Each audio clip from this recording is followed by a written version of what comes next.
Well, Yuko and TJ, that surprised me a little bit. I didn't think that they were focusing too much on getting the Baron laner ahead. I always looked at it through the lens of the jungle advantage. But does that start to make sense for you, Yuko? Honestly, it does. Well, if you just want to funnel or just put a lot of gold or kills or maybe even EXP and lead to a certain lane, and we are pretty much aware that Baron laners, they're all about that duel. They're all about that sustain as well. So just putting it, investing all of these things rather in a different lane, it can help a lot, and it really did pay off for their team. Thus, I honestly was expecting Sunlight to bag that game number 2, but no, it's going to be a 2-0 in favor of them. 2-0 to cut, and that's only our first grand final of the night. Let's move over to our second grand final of Group B.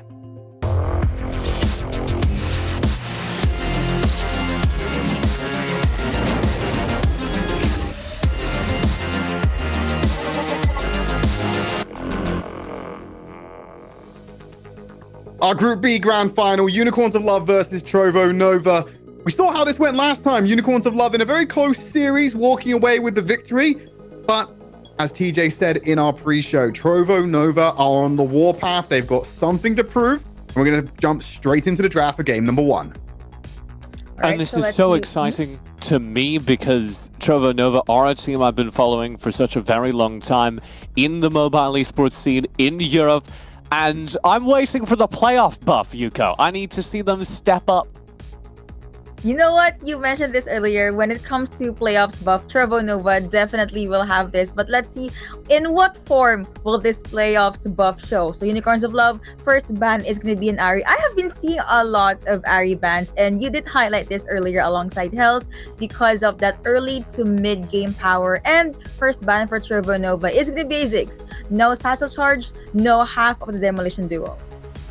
And a big part of this for the Unicorns of Love ban here is Poseidon. I talked at great length yesterday about how he is the key playmaker for the team. He is kind of the initiator. And you don't just see his Ahri banned out, you also see Poseidon lose his Twisted Fate.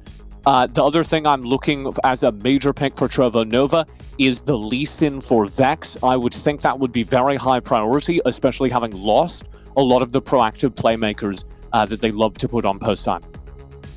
Lee Sin is open, so maybe they can pick that up. But prio pick is going to be Camille. Most of these teams, if you're going to look at their first picks, it heavily relies on these flex champions. Basically, they're trying to win the mind games against their opponents.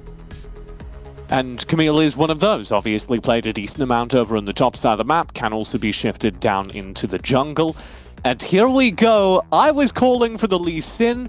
Kai'Sa fills a similar role in terms of early game boost. I'm similarly excited for Kai'Sa, especially Hydro's Kai'Sa.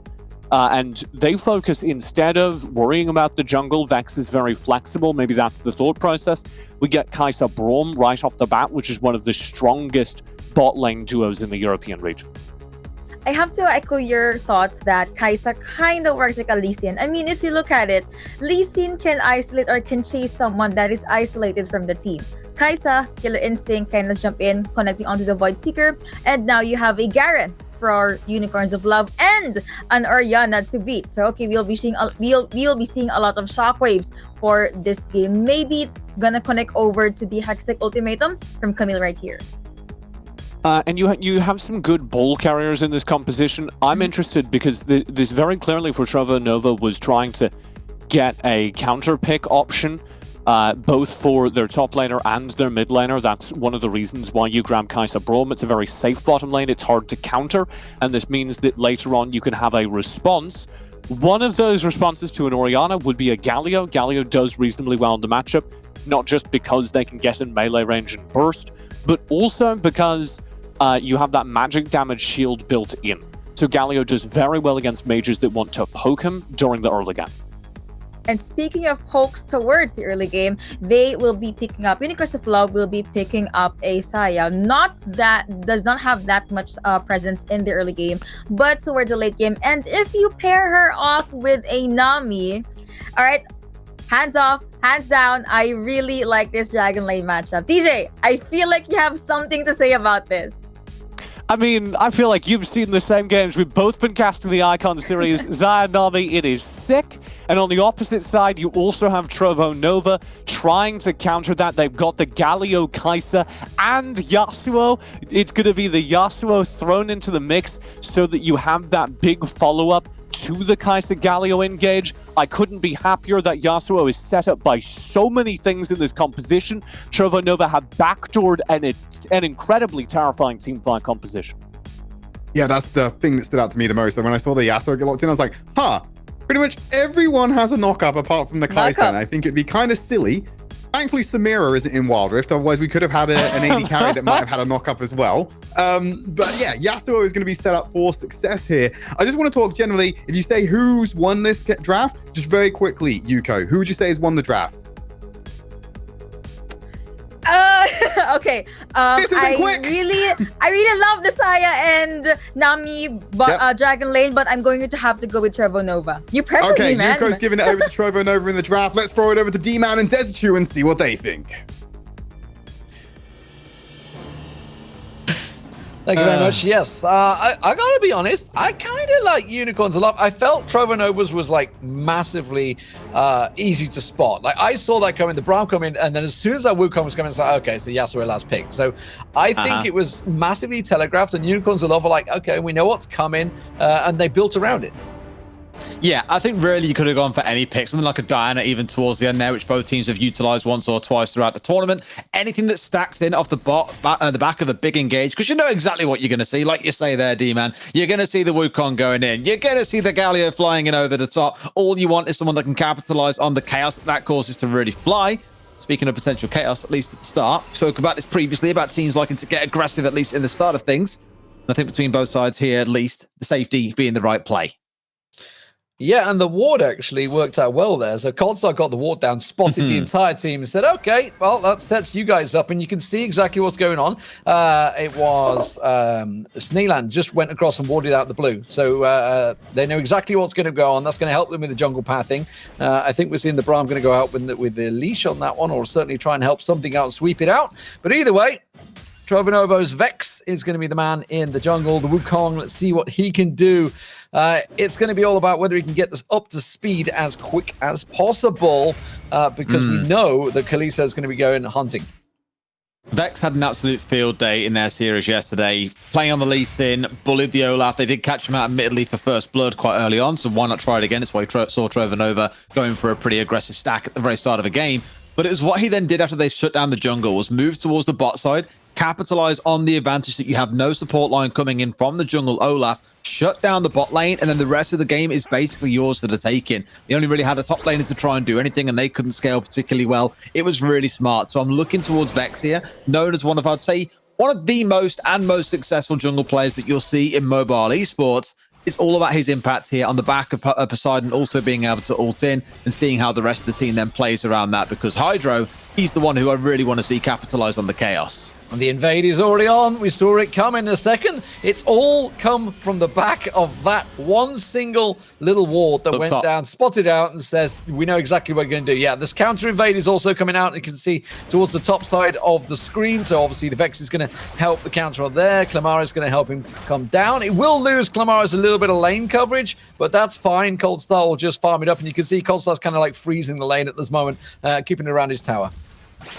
Yeah, I mean, the tower helping to at least slightly start pushing things out here. Wouldn't have too much to worry about. That lane will begin pushing. But I think Clamara's wants to go for at least a bit of an early scrap and early trade, as you often see in the lane here. Garen, just everyone knows, extremely oppressive in some of these lanes. And I think the mobility of the Yas will help him to escape some of those trades. But it's all about the scaling for the Yas. We keep on talking about the comp. That's what we're looking for. Kalisa just sneaking up, unspotted so far. So the problem is the lane is pushing. Clamaris has no inclination to stop it pushing either. They're going to have to dive, and it's going to be on the tower. The Grand Challenge comes down. It should be enough. There goes the slam coming out from Coldstar, and that's first blood. That's all you really need. Only the Ignite and the ultimates being committed there as well. So still full sums up in terms of the flashes for both the jungler and the top laner.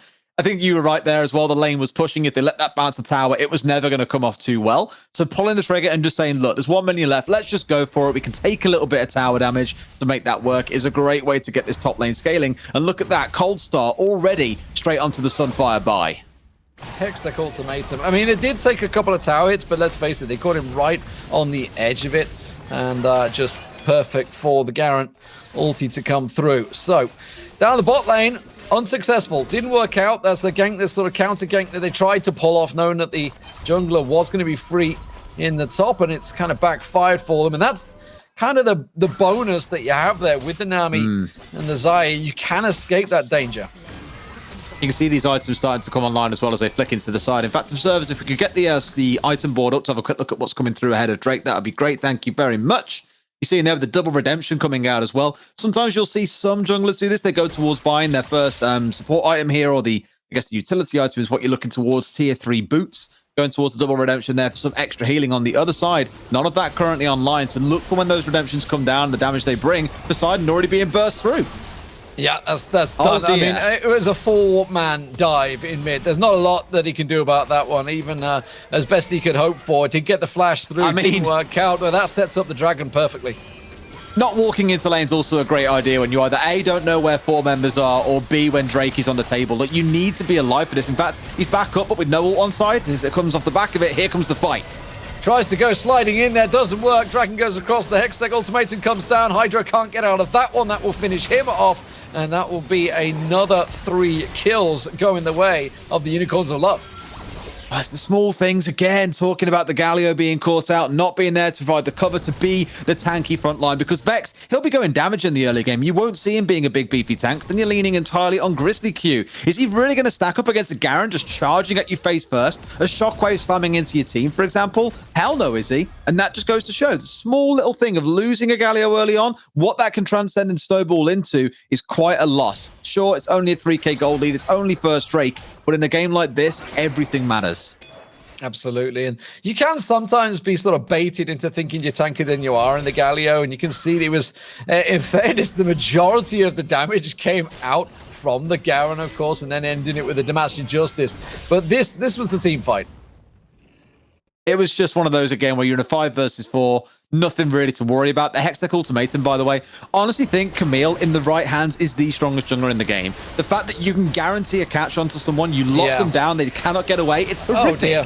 And they're doing it again, once again. There's the wave coming through to try and slow them out. Oh, the jungle's not going to work. Kalisto does go down. So in the end, that transfers very nicely. But Poste, you've got to back away from this. You're taking too much damage. In the end, we'll back away. So finally, it ends up being a 1-for-1, but it worked out well. Honestly, in a 4v3 defense, I'd be happy with that. It's so unfortunate because Poseidon on the Galio came flying in with the ultimate, but the Yas had already burnt the ultimate onto a single target at the front end of that fight. Could have been a different story if the times had lined up ever so slightly different. Not at all that Clamaris did something wrong there, I think. He had to bring the ult out, else they were in dire straits. Of course, get the reset on that shield. Helps out a little bit in terms of survivability. Someone's knocked up and can't react during that time. It does help, but unfortunately still, another couple of kills going the way of UOL. Oh, Coldstar is feeling so aggressive right now. Well, Damascene Justice puts paint to Clamaris, and that's going to be a tower.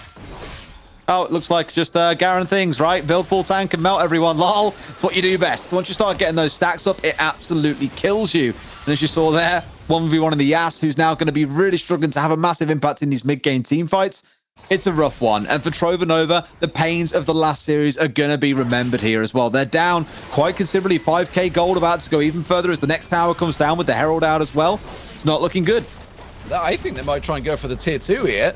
They've got the 4-man stack, the Herald. I mean, it's a bit of a waste, really, for the Herald, in all honesty, because they didn't need him there. There was no reason. They may go, actually, they're just going to turn a bird, go for top. Uh-oh, Poste, you're in trouble, son. There's going to be a full 5-man dive coming in. There's not a lot he can do about that. The ultimatum comes in, and as you say, it is... I mean, there's no escape, effectively, because everybody else can dive on you. You can't get away with it. But this is a bit of a misplay, I would say, because they may give the tower across here to Trova. As I say that, in comes Coldstar, quickly starts things off, spin to win, and just forces them away. But there's a lot of damage done on the mid. But spin to win and take basically no damage as well as the story of Garen at this point. There obviously does come the point later in the game when items start getting online where, yes, it's a tank, but you can burn through him, especially with the armor pen coming out of champs like the Yas. We'll see how things play out there. No doubt Black Cleaver coming online at some point for Vex is what you're looking towards.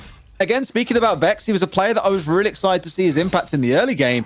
Compare his impact to that of Kaleso, who's 0, 1, and 7 on the Camille. Peak space doesn't exist right now. It is all on the Camille, making things happen around the map, and Garen being an absolutely massive juggernaut for them. Yeah, definitely working out well right now. The irony is, right, Coldstar is listed as the support. Yeah, he's slamming down on that Garen. They're pulled in the substitute Pistara, and it seems to be working out well from Unicorns of Love, fully in control. They're going to take this dragon, not even going to be contested. They're going to try and force some punishment maybe onto the top tower, judging by the distance they're going. You can see the three of them coming up here. I think they want to try and set a gank up for Coldstar, maybe.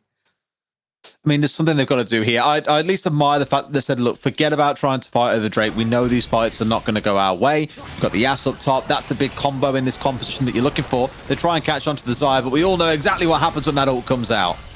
Yeah, not going to work out. You can see Grizzly will just have to back away from this one. The wave will come through as well, and they're going to buy time just to tip-tap, work that turret down, tapping away at it, and again, the damage coming out. Kaleso there, Coldstar's now in here as well, so it's a 5-man stack at the top here. Trovo Nova just going to try and back away. There's minions on the top lane as well, so they could easily just rotate up there, or maybe just sweep through and clear out the jungle as well. Yeah, just slowly playing the game that they need to close things out. At 8k in the lead, it's going to be really hard to see Trovo Nova really fight their way back in. Garen will be chased away, but at the same time, you've got some more pressure coming through into mid lane. This is all 20 seconds before Baron spawns as well. I don't expect that you'll see UOL go for the hard burn of it, but they will no doubt use that as a bit of a bait tool here, because Trovo Nova know if they lose the Baron, the game is done. Baron is just so ridiculously powerful in this game with the push pressure. Yeah, the pressure on Trovo Nova, because obviously, you know, they're 4 turrets down. They haven't got 1 down. The mid turret is pretty low. The bot turret's taking a little bit of damage from minions, but that's about all right now. And of course, that's the equation. 8,000 gold on 10 minutes. It is a big difference. It is a big difference. They're going for it. Without Coldstar there, they could try and get a pick. This is the time to do it. You're absolutely right. The Garen on the bottom side, they should be looking for a play right now to try and force it, and 2 ults come out. They burn both the Kaiser ultimate, they burn Grizzly Q's ultimate. That's 2 big kills for them. In they go again. Is he going to be able to get away? No, the bubble comes in. Absolutely clutch. Clutch from Pistara there to save the day. And while this is all happening, Coldstar's happily just chipping away at this tier 2 turret. Exactly what Garen does best. Leave him in a side lane. He can 1v1 anyone that comes, or just keep on pushing seemingly forever, thanks to the regen of the passive. But I can't stress enough for Trovo Nova. That would have been their time. They had 2 catches. The one immediately onto the Xayah, as you saw not too long ago, and the second one that then came immediately afterwards, thanks to that heroic bubble, making sure that no one went down. That's as good a chance as they're going to get, because I guarantee you're going to see UOL start grouping now, thinking about that Baron, or even just potentially pushing in for the game end. But it's very unlikely you're going to see them be that split again. Absolutely. And the problem is, you know, going back to what we were talking about, in the pick and ban phase, you saw what they were building for. That's why they went for that disengage. That tidal wave is a massive, massive disengage tool for when the likes of Wukong's trying to dive into you with just obviously get the Galio tumbling in comes the Yasuo. They read that wombo combo so well, and Unicorns of Love just looked at it and said, yeah, we know exactly what you're all about. We've got the disengage for it, and we can get the picks, and it's working brilliantly for them. Absolutely. Well, things have kind of slowed down slightly for UOL in the mid game. It's mad to think that really this is at the 11, 12-minute mark at this point. It feels much more like a 15, 16 one with the way that UOL have had full control of the jungle. They've got wards down in either side of it. They're thinking about Baron constantly. And just to replay this potential catch here that I was on about, there was no kind of big go button here to say, yes, this is the time to make things happen. I think the Yas was actually a little bit too far away to pop the ultimate when the initial lockup came through. And I'm sure Vex was there screaming, guys, come on, look, we've got the combo, we've caught someone. This is our time, but they just don't have the damage to capitalize.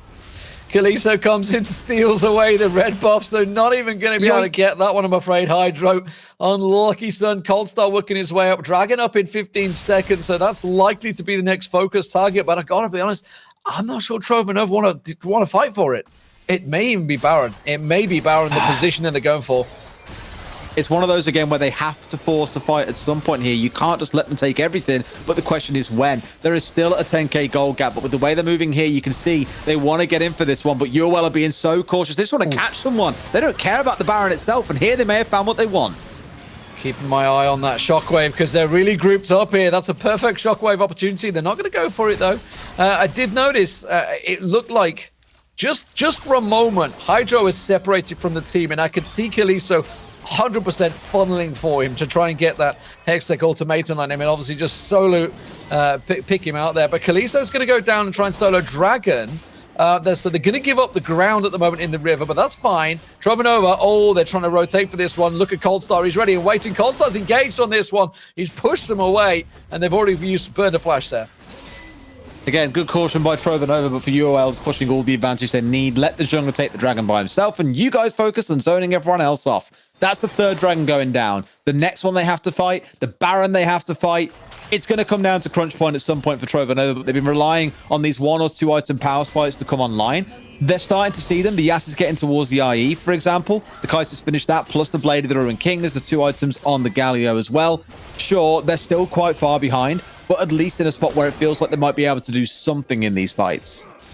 Yeah, and it's unlike, obviously what we saw with the cut game, it's not stacked on just that one champion. It is across the board, which is really where you want it, because the danger is when it's stacked on that one person, you can kind of just focus down that one player that's maybe OP. I mean, in the case of the Evelynn, it was massively OP. Uh-oh, here we go. Vex is going to be the focus. Okay, that's not too bad. He can just walk away from this one. He's going to get focused down. There's going to be the ultimatum coming in, so that will lock the 2 of them up. He has got the Guardian Angel. The rest of the team going to focus in there. They are looking to try and get Coldstar down. Coldstar will get popped out there, but it's going to be a 2-for-1 in the end. Make down a 3 as Hydro should go down, will get picked off. Smeelin's just going to back himself away from that one, and in the end, a 3-for-0, because I think the Coldstar had a Guardian Angel. Yeah, they're going to have to do something magic here to deal with Clamares, I think, in the 5 versus 1. He's got a lot to do. I think he has got no choice but to back away. The TP coming out from the Garen to join in. They can go for the end here. There's not enough time.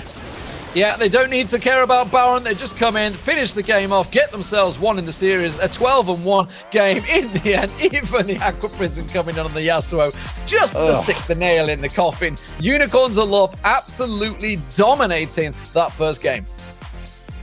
Garen is disgusting. Massive tanky front line. In that last fight, they poured everything into it as well. And even then, he walks away with like a slither of HP. 5 seconds later, back to 100%, mate. Not a concern at all. That tanky top lane was absolutely a problem from start to finish, whether it was split pushing, going for the 1v1s, but all of it I will give again off the back of the Camille ganks. Excellent ganking, great Hextech ultimatum use, constantly making things happen. MVP for me was Colaris in that game. Yeah, brilliant stuff. Love the picks, love the bans. We'll see how it changes up after the break. We'll see you in a few.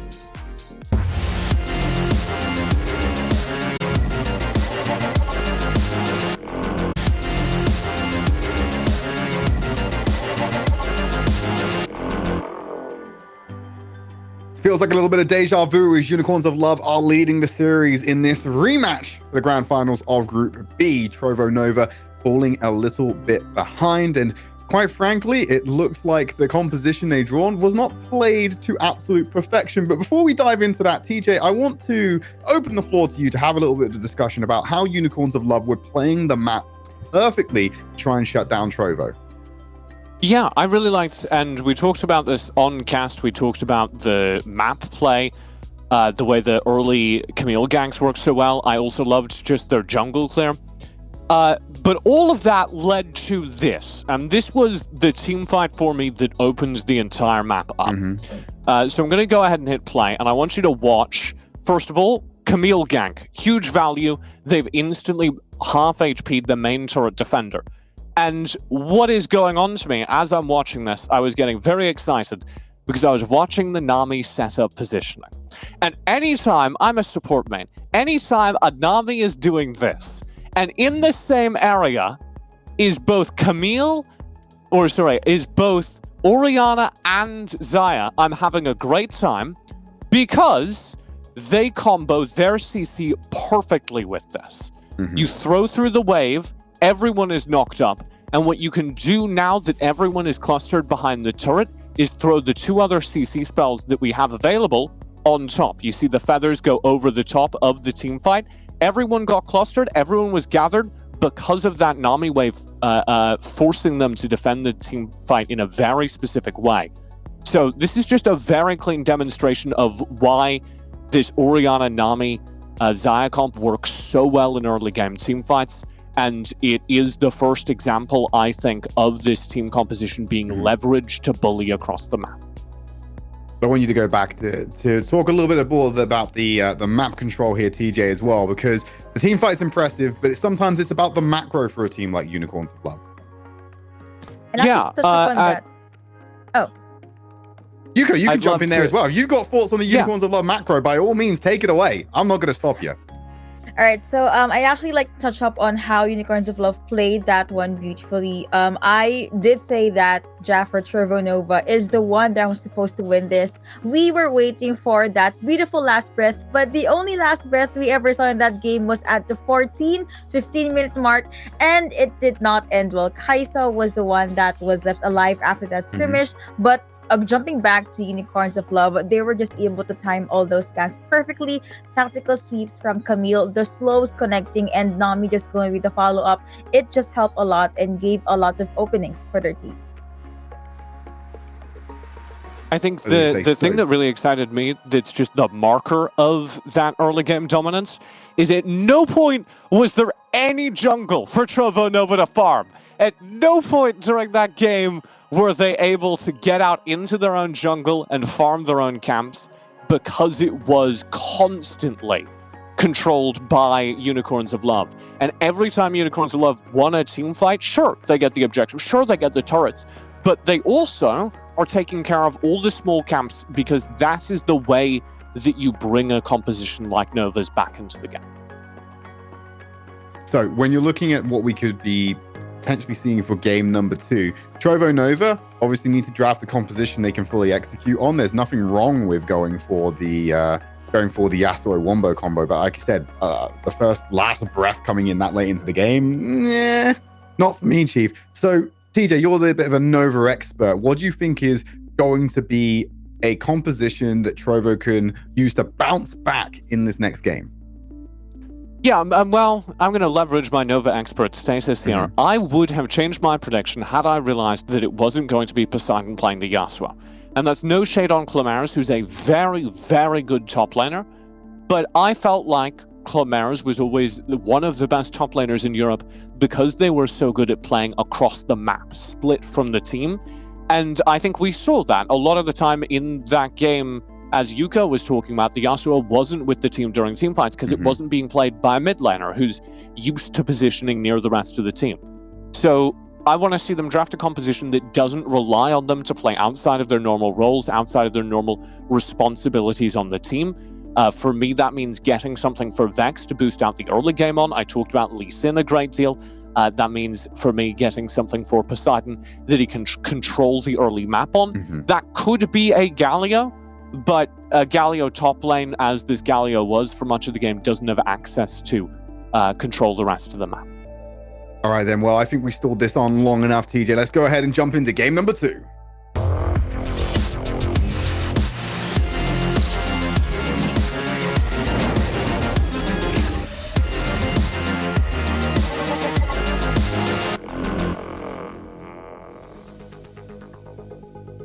Game number 2 for our Group B Grand Final. Unicorns of Love are currently leading the charge with a 1-0 victory.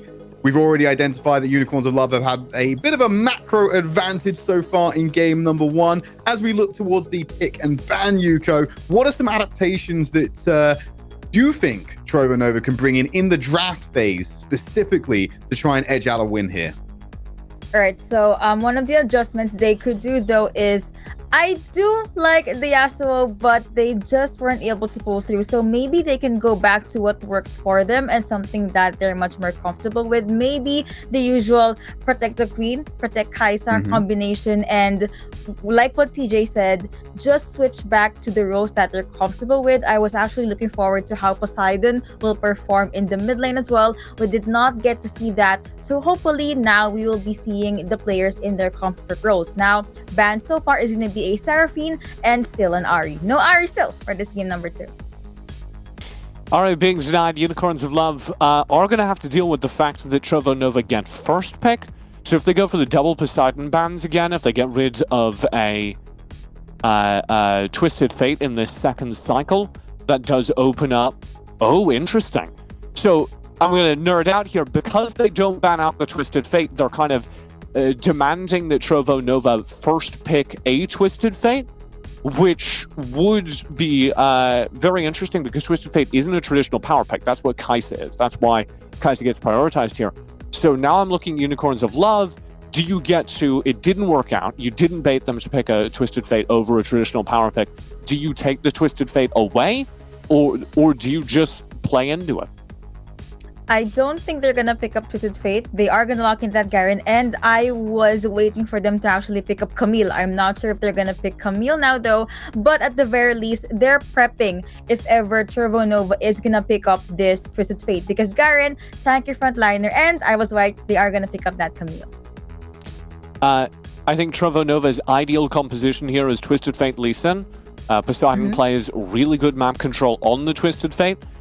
It is going to be a little bit harder here into the Garen in the side lanes. We saw how effective Cold Star was as that tanky oppressive force, and it kind of sucks to gank a Garen as a Twisted Fate. You just throw the gold card, and he shrugs it off. So you could see an adaptation as a result of that. All this to say, I'm not too surprised Orianna comes out. I'm now looking for a Bull carrier.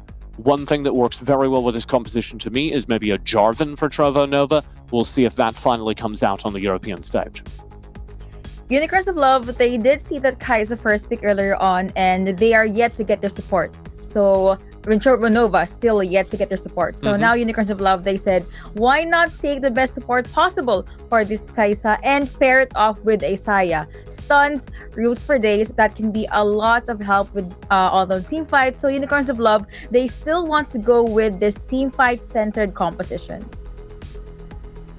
Ooh, this is straight out of Southeast Asia. The Icons series, Janna has been pick ban all tournament long. We have seen a fair share of Janna over in Europe as well, but I don't think she's valued as highly, and I think that's incorrect. So I'm very excited to see Janna added to this mix. It's a little bit lighter weight for Trovo Nova, but they have a ton of teamfight power, a ton of skirmishing power. If they can get those 3v3s in the early game, they're set up to win them. I literally just said that Unicorns of Love, they're all about team fights. You also have Corki to finish it off. But if you have a Moonstone and you have an explosive cast ready any time of the game, I guess this is just Trovo Nova making sure that they have a lot of ways to disengage, and they would want to focus on maybe splitting the team fight. I mean, Fiora, she can just duel anyone here. Orianna has a very good burst damage, so maybe she can try and catch Corki or Saya off guard. But those are just the things that came on top of my head the moment I see the complete draft. Well, it looks like Unicorns of Love are close to getting out this series win. They are at match point right now. Trovo Nova, they've widened the scope of their team composition, and hopefully that'll be enough for them to force out a game number 3. There is only one way to find out, though. Let's throw it over to Desertu and D-Man to take us through all of the action. Yeah, thank you very much, guys.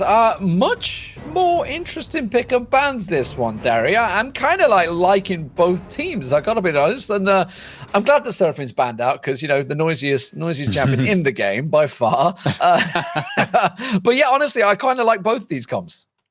Yeah, I do like that. Again, we've seen Trovo Nova go towards, not Trovo Nova, UOL going towards what worked. Why fix what ain't broken in a way towards the top lane side, the top side of things with the Camille and the Garen. You'll see more of those two playing alongside each other. But on the other side, the big one for me, whenever I see the Janna and the Camille together, you know that Kalisa's going to have a miserable time. Grizzly Q could be the difference maker in this game. And even more so, I think, because now Klamara's playing on the Fiora in the top lane, should be able to beat out the Garen after a few levels. Sure, the other game could be a little bit rough, but at least in Wild Rift, her Q range poke is a little bit obnoxious, to be honest with you. She can poke the Garen, she can get away quite safely, no real concerns there, and of course, can riposte out the ultimate as well. So I think those two changes alone, along with the Gragas jungle to do the same sort of thing as the Janna, is going to stop so many of these isolation kills coming in from the Camille, but it's all about shutting down Kalisto. If he's not shut down, you're going to have another repeat of last game. Yeah, so keep your eye on that jungler. At the moment, it is going to be simple pathing, no invades early on this time around. Hydro taking a heck of a damage at the start there. Not too surprising up against the Xayah. Xayah will be a bit of a lane bully for a large portion of this one until obviously Hydro can get going. And we're already seeing that twice. He's already had to go back and pick up all the heals as much as he could coming through the fruit, but not working out for him so far, but that's fine. That's fine. Just sit back at the tower, chill. Don't worry about it. Just don't get caught out by this jungle path and we're seeing from Kalisto here. We'll see whether he goes for a possible tower dive. I doubt it this early on, to be fair. Not until he's level 5, but I know that he's not going to be too far away. In fact, that said, he is going in for it. I'm an absolute liar. Okay. I didn't expect it, but I was like, okay, maybe it'll happen. Hydra's been taken low a couple of times. Can they juggle the turret damage? Oh, Calypso and Zach both get away with absolutely nothing. Oh, the minions even getting close to taking him down there. He will back away. Oh, God, the Ori. And this time it works. Oh, they're on the wall. Oh, they're on the wall. He got away. No, he blocked it. The Braum came in front, raised the shield. It stopped the ball dead in its tracks. Otherwise, Zach was dead. Big brain play coming out of the Braum. And yeah, sure, you might say it's only a few seconds, but Zach really wanted to commit to that recall. Wow. I mean, when games can be decided on the smallest of margins, that is one that will absolutely play off. Let's have a look at this again.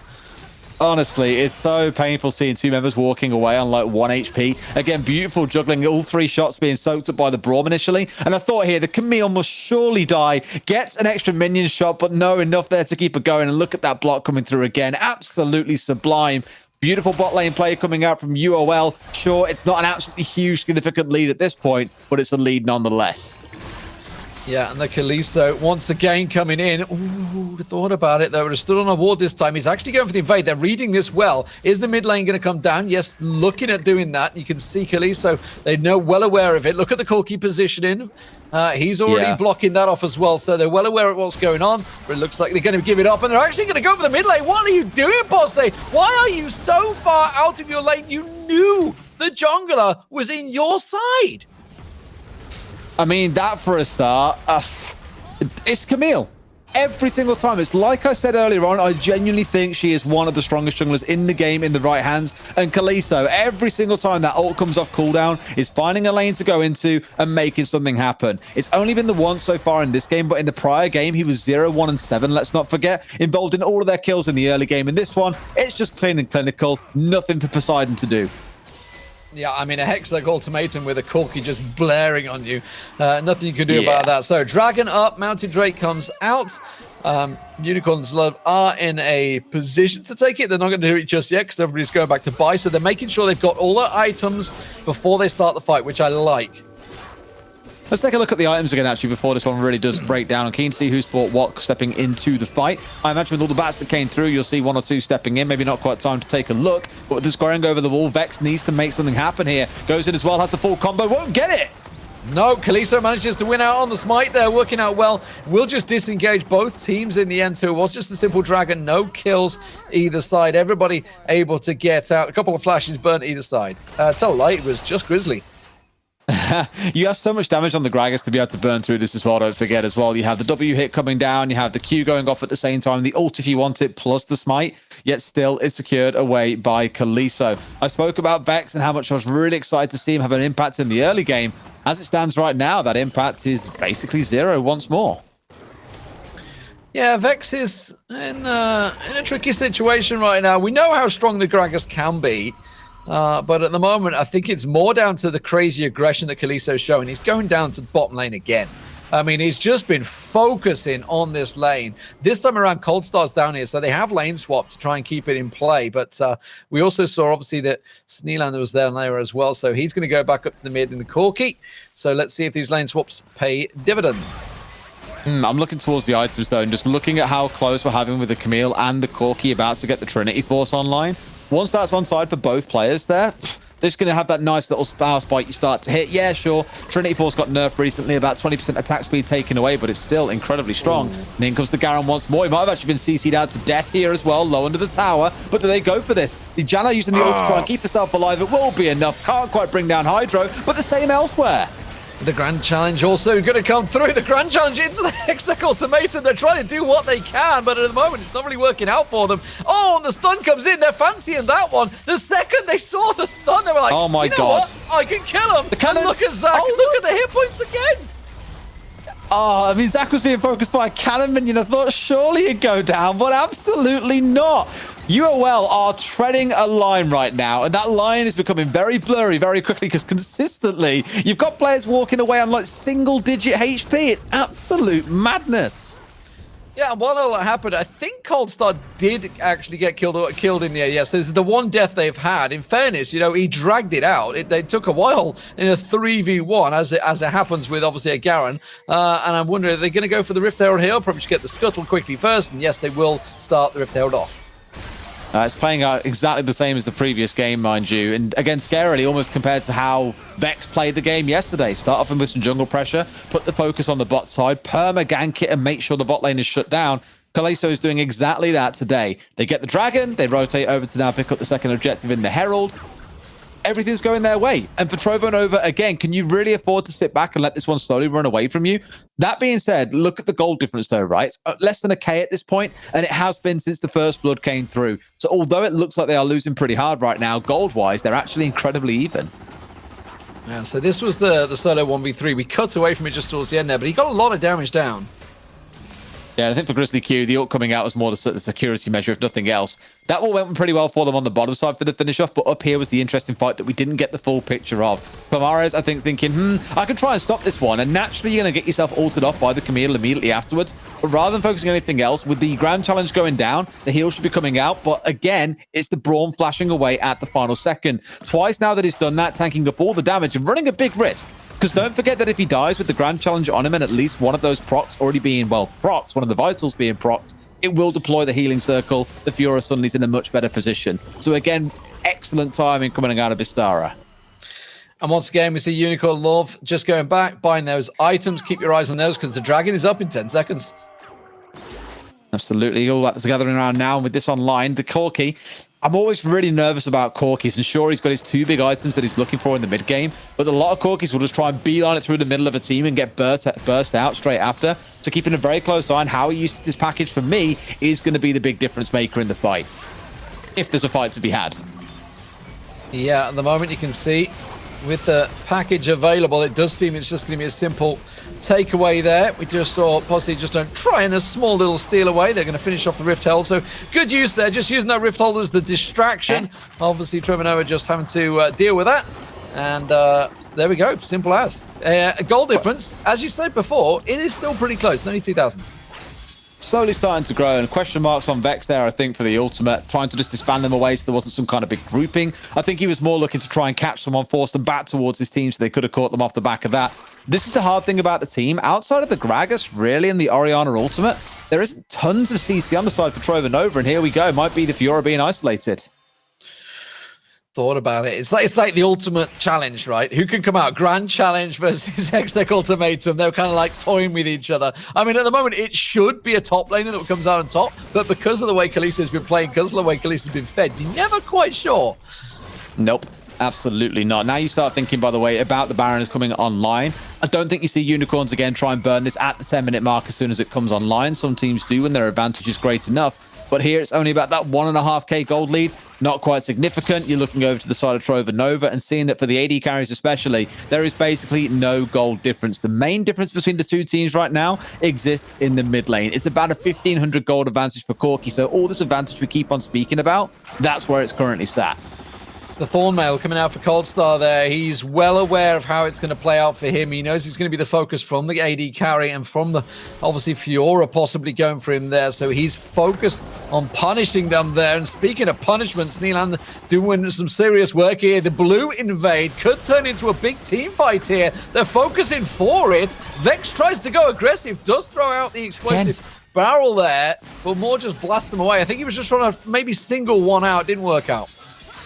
Yeah, second time he's done it here, I think, trying to catch someone off and not quite connecting it in the right spot, or just hoping that his team might say, hey, there's an opportunity, let's go for it. But you know that the Orianna Shockwave is your big deal maker here. That's the one that you're looking for. Leading in with Vex dropping the ultimate is only going to split them further to the stage that Poseidon's not going to be able to land a Shockwave. It's again like in the last game where Trovo Nova couldn't ever really find an ideal 5v5 bar the very last fight. UOL are the ones just running amok with the game, applying all the pressure and making sure Trovo Nova can never get structured. Yeah, the problem is, it's like, who are they going to put the ball on? I guess, you know, Vex or Clamaris is the focus. Hello, Zach's been caught out on the side there. This is the first real big slip-up for Unicorns of Love. They're going to turn it into a 1v1, sorry. Hydra going down. That will be the AD carry picked off, and there's the Monsoon coming out from Grizzly Q just to keep them at bay. Without already burnt, does manage to heal them off. Clears the wave. and a simple AD carry traded. If that's the first big mistake for UOL, I think you take that every day of the week, turning it into the 1-for-1. Vex has just finished off the death cap, by the way, so you are going to find those barrels do start chunking out quite a bit now, but it needs to be landing onto the right member. And the big challenge is, you focus the Corki, he's going to jump himself away with the Valkyrie. You focus that Q, he's going to ultimate. He's going to Zhonya's now that he's just picked that up. These AD carries are so safe, and then you've got to deal with a Camille and a Garen going into your backline and trying to kill your own carry. It's looking rough. So going back, buying, chilling, no real threats on the Baron. Actually, a massive lack of wards across the board here, Derry. Yeah, and one thing I want to touch on, by the way, the funniest thing is this is probably the first time we've had peace in this series. Out of both the series we've done so far today, where you can actually breathe for a second and be like, okay, we can take stock, we can breathe a little bit more here, because focus coming in is going to be on the Dragon. And I agree with you for a second. There wasn't really any wards down. They got a couple down now looking in towards that bottom side of the river, but it's the pressure on the top side too. Not that I expect they'll try and just run away with it and try and sneak a Baron, for example, but it helps to have the idea of when the rotations are coming through. Oh, good barrel, good damage coming through, but the tower finally drops, and now they're looking to try and get some damage down. You can see Sneeland's going to be the focus of target for that grand challenge from Calamaris, but they will just disengage. So some explosive work coming out there. Maybe giving them pause for thought here before the Dragon. Trevor Nova looking in a good spot. Even with the tower going down the mid, though, like it's still being traded out in the top. So Trevor Nova are matching them step for step. Gold lead is still only 1,000. That's what I really want to stress for Trevor Nova. They have played this so well to stay relevant. See if you're coming in from the back and they secure the Dragon. Should they carry on? Go for it. Absolutely they should. Demacia Justice strikes hard at the heart, and that's going to be the AD carry also focused off. Grizzly Q has to back away from this one. So Hydro and Poste going down. So I got to be honest, a 2 for a Dragon, I think I'm still okay with that. Unicorns of Love, though. Let's see what they can pick up off the back of it, because Baron's available. That's always the worry. And the Gragas, his ultimate wasn't online. Grizzly Q used his ult stupidly early before the Hextech ultimatum even came out. They were your 2 tools to keep your AD carry safe, and neither were available when the ultimatum came through. Really messy from Trovo Nova, and now the advantage comes over because Baron's online. They could just turn and burn anyone they want to on the side of Trovo Nova if they can, or just finish the Baron off. That's exactly what they're going for, D-Man.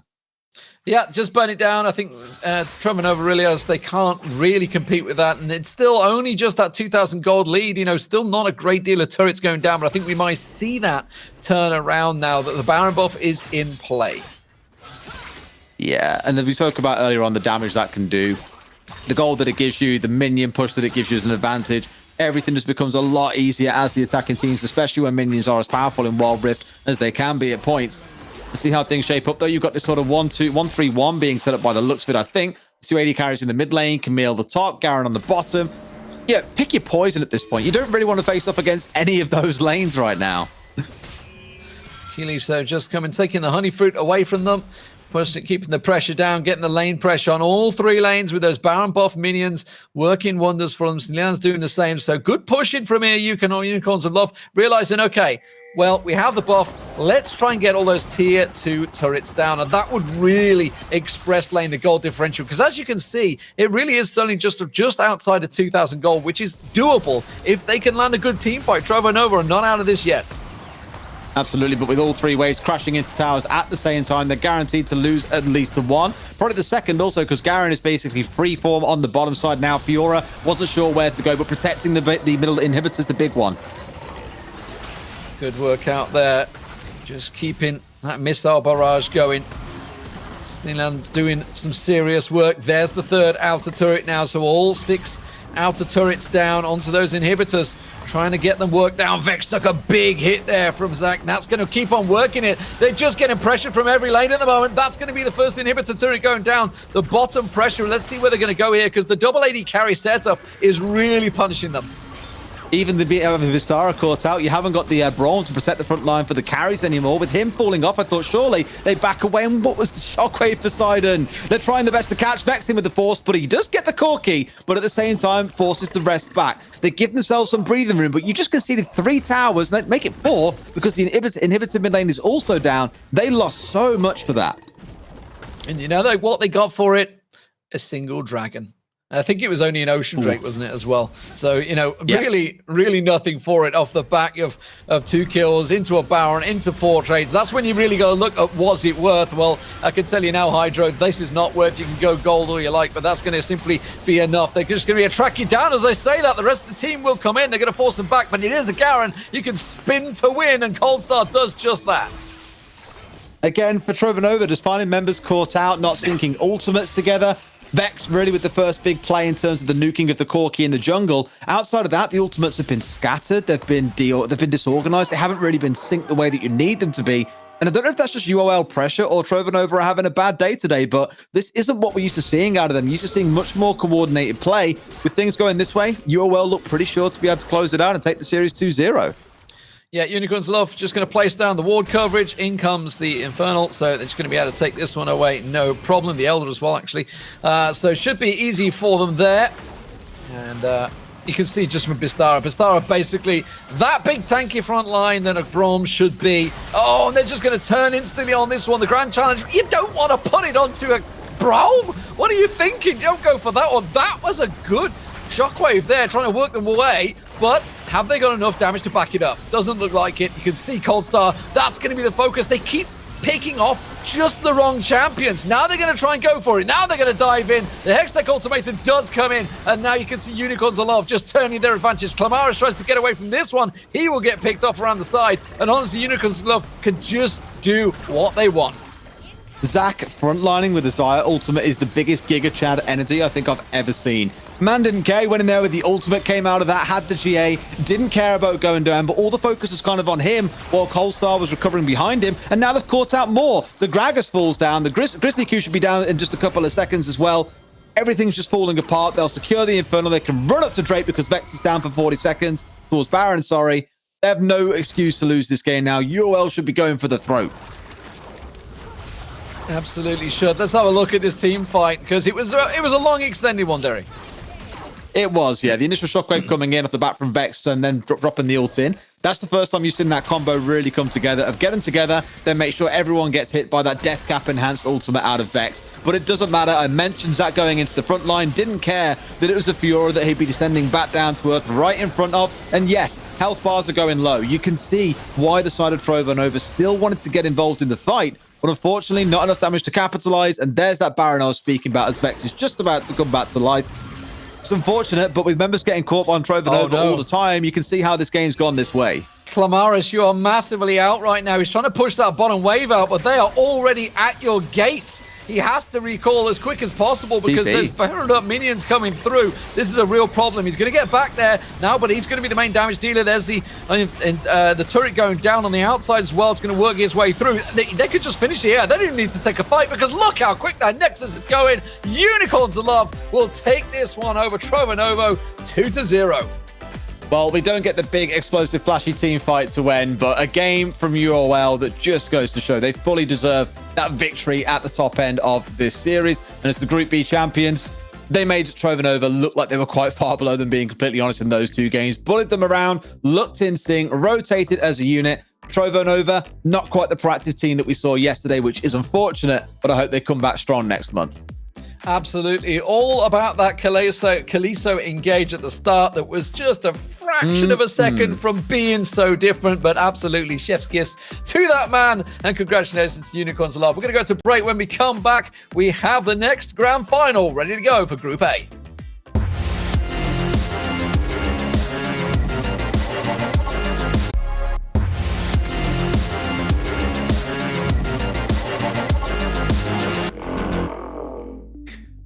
I'm not liking the way today is going, lads. 2-0 after 2-0. Unicorns of Love are now your winners of the monthly final Group B, and they did it in quite a dominant fashion when it came round to game number 2. I'm going to kick things off, though, Hells. One of the things me and you particularly were quite interested in early on into this game was the item builds coming in from the Orianna. The Seraph's Embrace seems like it's playing not into the early game strength you might be looking for.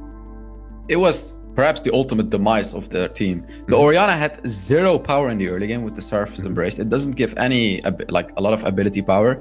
It does give the little shielding for you, but he still died twice in the early game. So they lost the damage from Orianna in the early game, and he couldn't get anything out of it. So he was behind in gold, everything. It just all didn't go well, all because of that one item that the Orianna went for. See, this is what's wrong with Europe, Hells. I'm gonna scale it back a bit, but this is something here we he see a comes. The lot SEA in... simp is back online. Let's go. Come on. Icon Series Defender has logged on. That's my new username. Okay, we see let's this see. a lot in the Icon series, is late game, mid game, AP spike characters will build Seraph's Embrace first. And I want to first acknowledge that Hells is 100% right. Mathematically, it is a bad item to build as your first item because you don't have any damage during the early game. Except if you are conceiving of the game as a team game, Hells. Because then you can change your dynamic to, okay, well, what is this Orianna adding to the team? And if it is during these first couple of team fights, it is very important the Orianna stay up, not have to stasis, and be able to throw out utility. Then you can make a different argument and say, well, it's more important that she's up and able to throw out a shockwave. It's more important that she's up and able to throw out shielding than have optimal AP. I do agree that you're right, though. It didn't look good in the early game this game. Early game was a bit weak for the team. One of the things that stood out for Unicorns of Love on top of that early game advantage was this Camille pick. We got a nice little clip on the drawing board, TJ, that I'd like you to walk us through here and just show the power of the Hextech ultimatum when it comes to these team fights. I was really excited. This was a really fun team fight for a couple of reasons. We'll start with all things going well for Trovo. Nova, they spent this entire game really struggling to land this exact combo that they land right here. So we start things off with the Shockwave. Again, I talked about how that is the, in a team fight sense, that is the primary utility of an Orianna, is landing the Shockwave. And it doesn't necessarily matter that it does damage. Here, it sucks that it does 0 damage because they've lost this game already. But it's still a really good setup, and you'll see why as we roll through, and Vex hits a really nice little cask. And at this point, teamfight has gone very well. And what we were going to talk about is how Camille can turn teamfights. Because I've been an incredible advocate for a lot of other junglers. I'm not a giant fan of Camille jungle because she has very limited teamfight utility. She's not very good in a team-oriented setting at finding isolated kills in the backlines because coordinated teams can respond to her diving. What she does do, though, that I think is very important and undervalued as a frame of reference for how she works, is she, no matter the result, can take one character permanently out of the team fight. You see here, the Hextech ultimatum lands, and Hydro is done. It doesn't matter if Hydro stasises, it doesn't matter if Hydro manages to path really well through this Hextech ultimatum, their damage is reduced, because of the way Hextech ultimatum works, and they are not going to be able to auto-attack during this team fight. So if you are playing in a team fight as an AD carry into Camille, you have to respect the fact that the Camille has a single button press that, regardless of if she finds the kill, instantly cancels your ability to impact the team fight. And as we go on here, it doesn't help that the rest of the team is miles away, but there's just no way that Hydro is able to add anything at that point. Hells, I feel like there's an opportunity here to use the stasis to actually survive this. And if you have your cooldowns up, you can do it, right? Yeah. I don't know why they didn't use the stasis enchant. You can just quite easily block the Camille ultimate, escape with the flash, especially Kai'Sa. It really felt like they were just, the macro gameplay was really not that good from Trovo Nova. They didn't know how to deal with the Camille, as you saw. They didn't know how to deal with the Camille in the early game, and especially they didn't know how to deal with the Camille in the late game. Use the stasis enchant to block the ultimate, go back into your team, save the fight. That's what they had to do. But they just kept getting caught out over and over and over again. Just really beautiful play from Unicorns, but also lack of micro gameplay from Trovo Nova. Well, let's hear it from the Unicorns. I think I've grabbed Colstar for a cheeky little interview and have another set of words with him. See how he's feeling after his grand final win. Let's pull him in. Colstar, are you there? Yay, Tom. Yeah, I'm there. I'm here. Can you hear me? Yes, I can. Coldstar, congratulations. You won the first ever monthly final. How does it feel? Cool. Thanks a lot, Tom. That was really a really crazy series and insane. I still a little bit don't believe that this is happening, but this is definitely happening. All right, okay. I'll slow it down a little bit. I'll take it nice and easy for you. So, you beat Trovo Nova already. you saw their match yesterday. Was there anything you saw in that lower bracket final that informed what you did today? Well, I think that lower bracket final was kind of easy for them, and Mortal Shot, they drafted a bit not so good. I think that Trovonova outdrafted Mortal Shot pretty hard yesterday, and I think that this is the important thing, that teams like Trovonova, like tier 1 teams in Europe, they draft really good, and they can outdraft tier 2 teams. And it's very important for the team that's kind of runner-ups, the teams that want to be tier 1, they have to draft properly. And I think that Trovonova didn't show anything special yesterday, so I believe they used Galio yesterday as well as today, so we were prepared for it. We knew that can happen, but we were all good with that. So Trovonova didn't show anything so special yesterday, I think. And I just want to follow up with something with TJ mentioned. TJ obviously is a big advocate for Camille as a pick. I was wondering, as a pro player, if you could describe to the audience like why Camille is such a powerful pick in the current meta. Well, yeah, I heard TJ talk a lot about that. He said like Camille doesn't give you much utility in team fights. Yeah, I think he's totally correct in that case, because Camille's job is like catch. She has to catch the targets that got off guard. So it's something like that. It's different from Wukong playstyle, for example, who gives a lot of utility in team fights. Camille is a bit different, and the playstyle different from Wukong and Gragas, etc. So I think that Camille is great in current meta because first she's a flex pick, so you can put her in top lane, jungle, even mid lane if you want. There are a lot of flexibility for these champions. So I think that Camille is pretty good right now, in good shape, with a good stats, with a good itemization. So everything seems good for Camille. So I don't see the reason that you don't use Camille in your games. All right, thank you so much for that one. And obviously, we've got this is just the first monthly final. We've got 2 more still to come. I'm assuming you've already signed up for the July qualifiers. What are you going to be working on between now and then to take Unicorns of Love to the next level? First of all, I have to put on my great hat. Yes, please do. It's essential. Yes. It's essential. Yes, that's essential. And my ears, of course, I have to show everyone that Unicorns are obviously going into July.